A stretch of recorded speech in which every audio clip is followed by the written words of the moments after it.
დღეს ნატოს გენერალურმა მდივანმა განაცხადა პრეს-კონფერენციაზე, რომ საქართველოსა და ნატოს ურთიერთობაზე როცა ვსაუბრობთ, ჩვენ გვჯერა რომ ამ ურთიერთობის შენარჩუნება ღირებურიაო და ეს ახლა ლიბერალურმა მედიებმა სხვა კონტექსტით გაავრცელეს და ქართული ოცნების მედიებმა სხვა კონტექსტით, ანუ ყველა მისთვის სასარგებლო თავისი პროპაგანდა ამოიღო. ლიბერალებმა დაწერეს, რომ საქართველოსშია დემოკრატიული, ასე ვთქვათ, შეკითხვებია დემოკრატიული განვითარების მხრივო, ხოლო ქართულმა ოცნებამ ამოიღო ის ნაწილი, რომ შეიძლება იყოს შეკითხვები, მაგრამ უმჯობესია შევინარჩუნოთ ურთიერთობა და გქონდეს ამ საკითხზე დისკუსიის შესაძლებლობა, ვიდრე ვთქვათ, რომ რაღაც არ მოგწონს და ამის გამო ურთიერთობას სრულად გავწყვიტოთ. ეს ქართული ოცნების კონტექსტია. ჯამში აქ ერთი გზავნილი არის გასაგები, ის ამბობს, რომ ნატოს და საქართველოს ურთიერთობის შენარჩუნება ღირებულია. რას ნიშნავს ეს? დღეს უკვე, როცა მე მგონი, ყველა ხვდება, რომ არანაირი პერსპექტივა არ არის. კი, აი უფრო მეტი ადამიანი ხვდება, რომ გაცილებით უფრო დიდი პროცენტია იმ ადამიანების, ვინც ხვდება, რომ პერსპექტივა აღარ არის, თუმცა მაინც შემორჩნენ ადამიანები, ვინც თავის თავს აჯერებს, რომ არსებობს ნატოში ინტეგრაციის პერსპექტივა და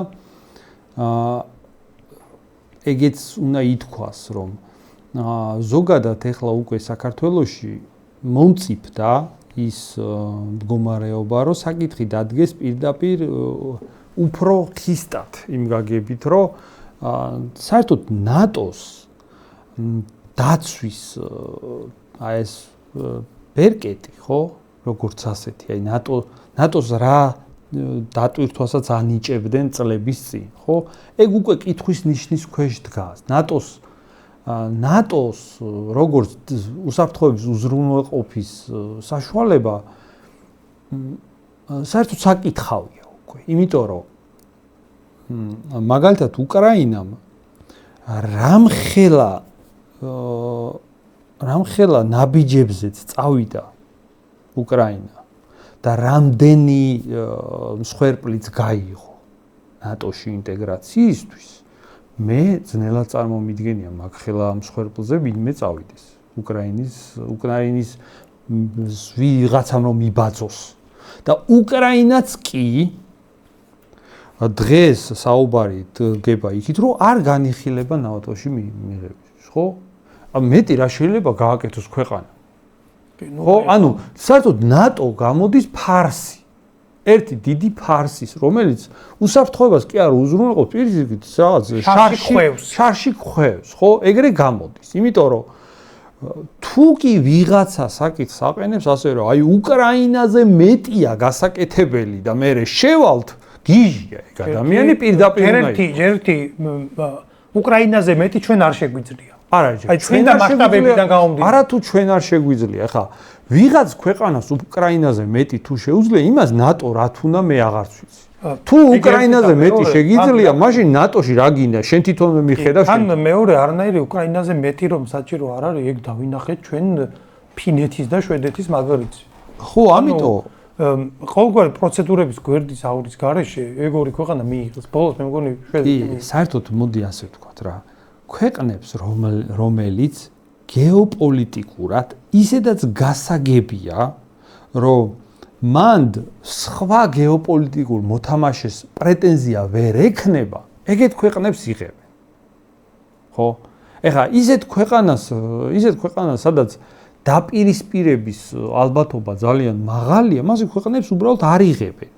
ხო? ანუ ეგ რას დაავს, ესე იგი დაპირისპირება არ უნდა. ხო, ესე იგი დაპირისპირება არ უნდა და თუ ეხა საკითხი დგება ასე. უკრაინის მაგალითმა, რომელიც სინამდვილეში საქართველოსთვის თუ კი რამე ჭკუის სასწავლებელი უნდა, თუ კი საქართველოს რამე აქედან სიკეთე უნდა გამოიტანოს, არის ის, რომ ჭკუა უნდა ისწავლოს, ხო? და ჭკუა უნდა ისწავლოს რა მიმართულებით. უკრაინა რასაც აკეთებს აღარ არის წარმოსადგენი მაგაზე მეტის გაკეთება. უკრაინა ნახევარი მოსახლეობა გაექცა. უამრავი მსხვერპლი აქვს, ტერიტორიები დაკარგა, მეტი რა ქნას. ხო? ნატოსთვის არის ეს ყველა. მეტი რა გაქნას. და არ განიხილება მიღება. ხო, აქედან ხო დასკვნა უნდა გამოიტანოს და ხო არ შეიძლება იმდენად შეუგნებელი და რაღაცა ხისთავიანი იყოს ადამიანი, რომ აქედან დასკვნა ვერ გამოგონდეს, ხო? ხო და ამიტომ ეხლა ჩემი აზრით საკითხი უკვე პირიქით დგას. უკვე ნატოს აქვს დასამტკიცებელი. საერთოდ თუ გავიგე ვიღაცა ნატოდან გამოდის და იძახის, რომ აი ჩვენ მაინც განვიხილავთ მიღებას და საერთოდ ნატოს აქვს უკვე დასამტკიცებელი თქვენთან საერთოდ მიღება ღირს, თქვენთან საერთოდ ინტეგრაციის მცდელობა, საერთოდ სასურველი მოვლენაა, საერთოდ ვინმეს ეხმარებით საერთოდ.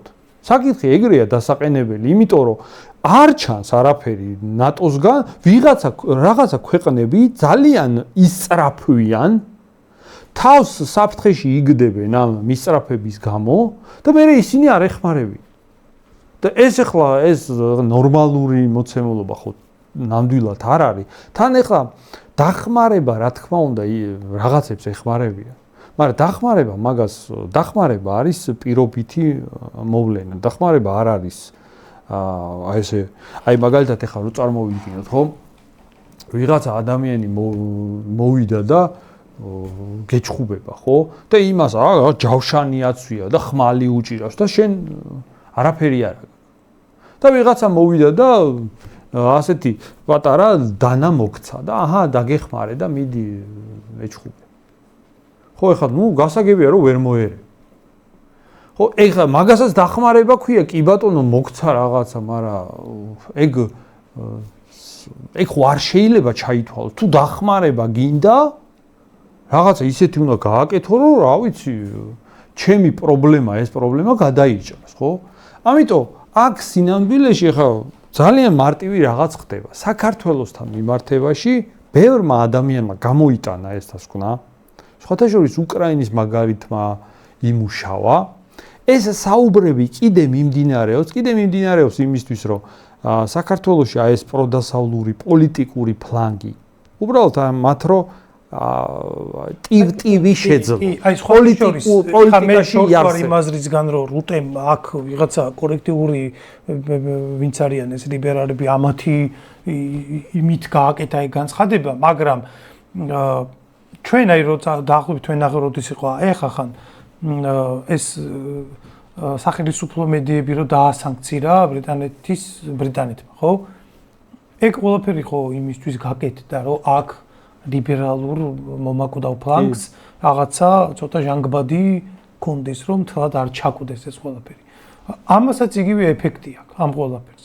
და საერთოდ ლიბერალები ტრამპის მმართველობას უყურებენ როგორც დროებით მოვლენას, როგორც რაღაცა სახადი, რომელიც არ უნდა გავძლოთ ახლა ეს 3-4 წელი, მე ისევ ჩვენები მოვლენი იქ და ჩვენ გავძლიერდებით. კი, უბრალოდ ისიც უნდა ითქვას, რომ მთლად საქართველოში აი ეს ადეკვატური შეფასების გაკეთება გაძნელდება.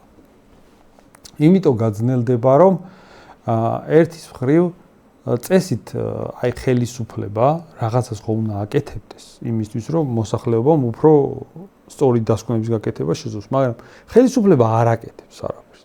ანუ პოლიტიკაში მაინც ჰაერშია გამოკიდებული ეგ საკითხი, აი ეს რაღაც ჩვენი საგარეო პოლიტიკა არის საერთოდ განხილვის საგანი არ არის, უბრალოდ გარეთ მიმდინარე პროცესები აფხიზლებს საქართველოში მოსახლეობას. აი მაგალითად უკრაინის მოვლენები, დღეს ირანში მიმდინარეობს პროცესები, ომია ხო და ესეთი მოვლენები მოქმედებს აქაურ აი აქ ჩვენ საზოგადოებაზე. თორე ის რომ ჩვენ შიგნით პოლიტიკაში რაღაცა დუღილი მიმდინარეობდეს, ხელისუფლება რაღაცას განიხილავდეს და ამითი დასკვნები კეთდებოდეს, ეგ პროცესი სამწუხაროდ არ მიმდინარეობს, რაც ტოვებს ჯერ კიდევ იმ მოცემულობას, რომ რაღაცა არაადეკვატურობა დარჩება ჩვენს პოლიტიკაში არაადეკვატური მომენტები, იმიტომ რომ რადგან განხილვა არ მიმდინარეობს, რადგან დასკვნების კეთება არ მიმდინარეობს ამ ყველაფრის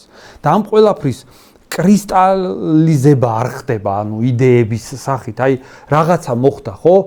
ეს ყველაფერი დასკვნათ, რომ იქცეს და იმ მოსახლეობის ცოდნაში რომ გადავიდეს ეს ყველაფერი, ეგ არ ხდება.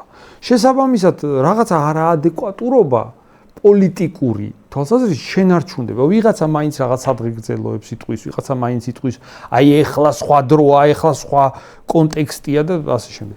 ხო, ამიტომ ეს პროცესი, რაც ეხლა საქართველოში ხდება, სამწუხარო არის ის, რომ საქართველოს ხელისუფლება მაინც სინამდვილეში დიდად არ არის გათვითცნობიერებული აი ამ გეოპოლიტიკური ცვლილებების პროცესში და შესაბამისად საკითხს უყურებს ასე რაღაც ზელოდება. საქართველოს ხელისუფლება არის მიმართული ახლა ყველანაირად ძალაუფლების მოხვეჭაზე, ანუ ერთადერთი ძალისხმევა აი ავხსნათ რასაკეთებს. საქართველოს ხელისუფლება არის ბიზნესის კუთხით, პოლიტიკური კუთხით ძალაუფლების მაქსიმალურად მოხვეჭაზე, კი, ყველაფრის მონოპოლიზებაზეა გადასული იმისთვის, რომ საგარეო სივრცეში, როცა რაღაცა ჩამოყალიბდება, რაღაც ვექტორი, რაღაც ლოგიკურ დასასრულამდე მივა ყველაფერი და ვექტორი მოიცლის ჩვენთვის ამ დროს ქართული სახელმწიფო დახვდეს მაგ სიტუაციას ისე რომ აი მთელი ძალაუფლება ჩემ ხელშია და მოდი მელაპარაკე. კი, და რავი მე ყველაფერზე შევთანხმდებით, ჩემ ძალაუფლებას კი, მე ყველაფერზე თანახმავ რა, ჩემთან შეთანხმება არაფერი პრობლემა არ არის, უბრალოდ ყველა მთელი ძალაუფლება ჩემ ხელშია. აი ამისთვის ემზადება. ხო, ანუ გარკვეული თვალსაზრისით ეგ განპირობებულია იქიდან რომ ნუ ისეთი ადამიანები მართავენ ახლა საქართველოს რომ დიდად აი გეოპოლიტიკურ საკითხებში გათვითცნობიერებული არ არის, ხო? ცოტა სხვა საკითხებში უფრო გათვითცნობიერებული ხალხი, ანუ მე არ ვიძახი, მე იმის თქვა კი არ მინდა რომ ზოგადად გავთვითცნობიერებელი ხალხი. რაღაცა ინტერესის სფერო არ არის მაგათი მათი ინტერესის და მათი საქმიანობის სფერო ეგ არ არის. ისინი რაღაცა სხვა მიმართულებით გათვითცნობიერებული ხალხია, ზოგადად საერთაშორისო ასპარეზზე საით წავა და როგორ განვითარდება მოვლენები, მაგაში გათვითცნობიერებული ხალხი არ არის. ეგ ეს რაღაცა სალანძღავ რამეს კი არ მაქვს, ეგ არის ჩვეულებრივი მოვლენა, ადამიანი თავისი საქმიანობიდან გამომდინარე რაღაცა მიმართულებით გათვითცნობიერებული, რაღაც ყველა მიმართულებით ადამიანი ვერ იქნება გათვითცნობიერებული. ეგენ თავიანთ ასე ვთქვათ ფუნქცია თვითონ არ თორიან მაგას. ეგენ თორიან რომ მოდი ჩვენ ახლა შიგნით გავძლიერდეთ. კი ბატონო. და ჩვენ ვიღაც კალათაში რო აღმოჩნდებით, მე იმათ ვეთქვით რომ აბა რა გინდათ და ეხლა საექსპერტო ნაწილი საქართველოსი, ხო? წესით რომელმაც ეგ ფუნქცია უნდა ასრულოს, ხო, საექსპერტო ნაწილი ძალიან სუსტია სამწუხაროდ, იმიტომ რომ საექსპერტო წრე მთლიანად გადასულია აი ამ რაღაცა მთავრობის ნაბიჯების ეგრეთ წოდებული გაправების დონეზეა, ხო? საქართველოს საექსპერტო წრე არ არის დაკავებული იმითი, რომ აი საით მიდის გლობალური პოლიტიკა გამოწვევები საიდან უნდა ველოდოთ და შესაბამისად საქართველოს რა თადარიგი უნდა დაიჭიროს, რომ მომავალში ცოტა იოლად გადავიტანოთ ესა თუ ის გამოწვევა. მაგითი არ არის დაკავებული. საქართველოს საექსპერტო წრე არის დაკავებული მთავრობამ რაღაცა კატასტროფა დააშავა და ხალხს უხსნის, რატომ არის ეგ კატასტროფა კარგი მოვლენა, ხო? ამით არის დაკავებული საქართველოს ვინც მთავრობასთან ასოცირებული საექსპერტო წრეა, მეორე ოპოზიცია ვინც არის ეს დასავლეთიდან დაფინანსებული ხალხის საექსპერტო წრე, ისინი პირიქით, ხო, ანუ აი ამ საერთაშორისო პროცესების გაანალიზების კუთხით საკმაოდ დიდი ჩავარდნაა. ხო, ამიტომ ეტყობა ეს ჩვენს ქვეყნის პოლიტიკას, ეტყობა, გარედანაც ეტყობა, შიგნიდანაც ეტყობა, ყველა ატყობს ამას, რა თქმა უნდა. ამიტომ ჩვენ რასაც უნდა ველოდოთ, არის ის, რომ ქართული ოცნება გააგრძელებს აი ამ მონოპოლიზების პროცესს. ჩვენ ამას ხედავთ ბიზნესში, რაც რისი მაგალითებიც არის თქვათ ყოფილი თავის წევრების გაკულაკება თუ რაც ქვია, იქ ბიზნესების რაღაც და შემდეგ. მე იმას არ ვამბობ, რომ ის ყოფილი წევრები იმსახურებდნენ, არ იმსახურებდნენ, აქ მე მგონი ყველა იმსახურებს ეგენი. ყველა კორუმპირებული ეგენი, ხო? ამიტომ მაგ ეს პროცესები ჩანს, რაც სასახაა და ასევე ვისთან აპირებს ურთიერთობას საქართველოს და ქართული ოცნება ვისთან აპირებს ურთიერთობას ასეთი სურათი იკვეთება მაგ მიმართულებით. საქართველოს ურთიერთობის შესაძლებლობა ჯერ არავისთან არ აქვს. ანუ ჯერ ვერავისთან ვერ ურთიერთობს. საქართველოს ურთიერთობა აწყობილი როგორც ასეთი. არც ერთ ვექტორთან არა. არც დასავლეთთან გაუფუჭდა. ძალიან დიდი ძალისხმევები აქვს ქართულ ოცნებას იგივე ამერიკასთან. იგივე ევროკავშირის წარმომადგენლებთან ურთიერთობის დალაგების. ძალისხმევები აქვს ძალიან დიდი. და ყველაფერს აკეთებს მაგით. მაგრამ ვერ ახერხებს. იმიტომ ვერ ახერხებს, რომ პრაქტიკულად სიტუაცია არის მისული იქამდე, რომ ამათ არაფრის შეთავაზება არ შეუძლიათ. ანუ თვითონ ქართულმა ოცნებამ ვერ შექმნა საკუთარი თავისგან ისეთი ძალა და ვერც სახელმწიფო ვერ აქცია ისეთ სუბიექტად სოფლიოში, რომ შეერთებულ შტატებს აინტერესებს ამ ვითარებაში. კი, ეგ უნდა გვესმოდეს. შეერთებული შტატებისთვის საქართველოს რისის შეთავაზება შეუძლია, იმიტომ რომ შეერთებული შტატები ყველაფერს ბიზნესის კუთხით უყურებს, იქ არავის სინამდვილეში ადამიანის უფლებები არ აღელვებს, იქ ბიზნეს მოგება აქვთ, მაშინ დაფიქრდებიან, ხო? ამიტომ საქართველოს რისის შეთავაზება შეუძლია ძნელი საქმეა. ხო? ისინი თვლიან რომ არაფრის, დიდი არაფრის. იმდენის არაფრის არ შეუძლიათ, რამდენი თავის ტკივილიც მაგ ყველაფერს მოყვება, ხო?